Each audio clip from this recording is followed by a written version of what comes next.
So guys, Felipe Massa, been in the sport so many years now, and he's just had his final Brazilian Grand Prix at his home Grand Prix, and he's going to, in a few days, race his final ever race in F1, providing he doesn't come back, of course, like he did last year.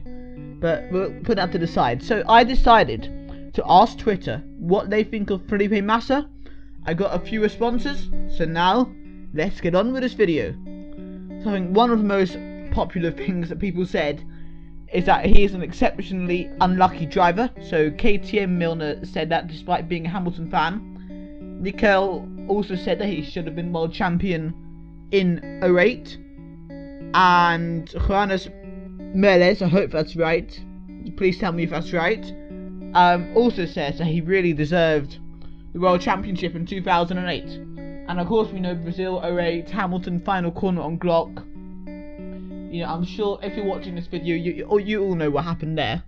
But I don't think that's not where he lost the championship, because I think Hamilton being in the top 5 in a race is, you would expect him to be there. Where he was unlucky was at that year's Hungarian Grand Prix, where he was winning and had an engine failure with 2 or 3 laps to go. Or another example, Singapore, where there was an issue with his fuel rig, which left him right at the back. So that's where he lost the championship in 2008.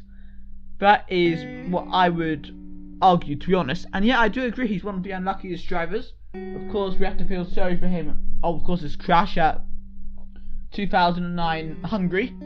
That was obviously very sad to see. And then in 2010 Germany, the team orders with Fernando Alonso. That was also very unlucky, being told Fernando is faster than you. That can't have been very good for his confidence. And who knows what would have happened to his career had he been allowed to win that race. And yeah, to be honest, I'm glad Alonso didn't win the 2010 championship. I'm definitely glad that he definitely didn't win it by the 7 points he would have gained in that race. But thankfully he didn't win it anyway. So yeah, I think it's fair to say that he has been fairly unlucky, and like I guess it was very nice to see in Brazil 2017 how Massa beat Alonso in Brazil. That was something very nice to see, and that they're still friends. And of course, I think Massa was messed around a bit at Ferrari. That's my opinion, especially once Alonso turned up. And then of course at Williams, he hasn't been so unlucky. He's been fairly equal to all his teammates, I would say. Of course, you got that brilliant pole position at Austria 2014, but yeah, it just hasn't. It's never gone quite right for Massa. I think that's a fair thing. Other things we can talk about. SportTube says Massa is one of the kindest guys in F1 history. Sad he's retired. And then there's also some comments from other people about who should replace him. So yeah, I did make a video about that, guys. I asked Twitter. Go and check it out. About who should drive for Williams next season. Of course, this was before we knew about Massa, and also of course Massa is heavily involved in that, but never mind.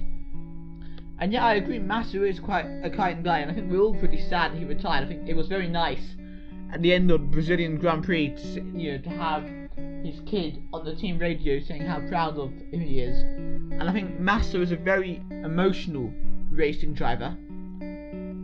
And I think there's something about him. He's such a nice guy. You can imagine him being your friend. And also, you don't see a lot of other F1 drivers bringing their kids regularly to the circuit. You see Hamilton bringing his dogs occasionally, but I haven't seen many other F1 drivers' kids at the circuit. And Massa does that, and I don't know, there's something about that makes him seem more friendly. I don't know what it is, and maybe I shouldn't have said that, but there's something about him. I think he's one of the nicest guys in F1. And I think if he's not on the grid in 2018, which we have to assume he won't be, it will be very sad. Finally, Adam Joe says that Massa is a good driver, and he also likes him, but he's had his day and it's the right time to retire. And to be honest, of all the things that have been said, apart from the unlucky part, I would say this is the thing I agree with the most. This is my favourite tweet of all of them, I would say, because I think he was a great driver. In 2006, when he was with Schumacher, he out-qualified him a few times. He won a few races when Schumacher was his teammate, such as in Turkey and in Brazil in 2006. I think he was a great driver, and he was certainly great in '08.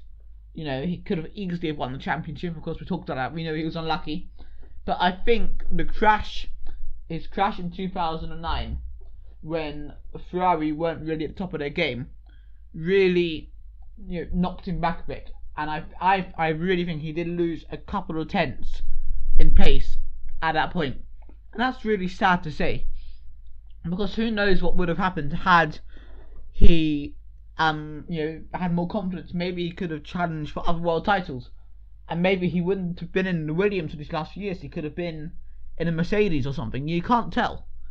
And what would have happened, for example, had he still been at Ferrari now, and had he done this season 2017 in the Ferrari, could he have won the championship? We'll never know, because I trust he wouldn't have had crashes with people like Vettel has. So yeah, I think, but he is now a bit off the pace, but that is partly because of the car. And F1 is getting younger and younger, in my opinion. With guys like Verstappen, Stroll, not so much Hartley, Gasly, all young guys, Van Dorn as well coming in. I think Massa is getting past it, and all I'll say to end this video is that I don't know what Massa is doing next racing season, but whatever he does, whatever category, I wish him good luck, and I'm sure you will do too.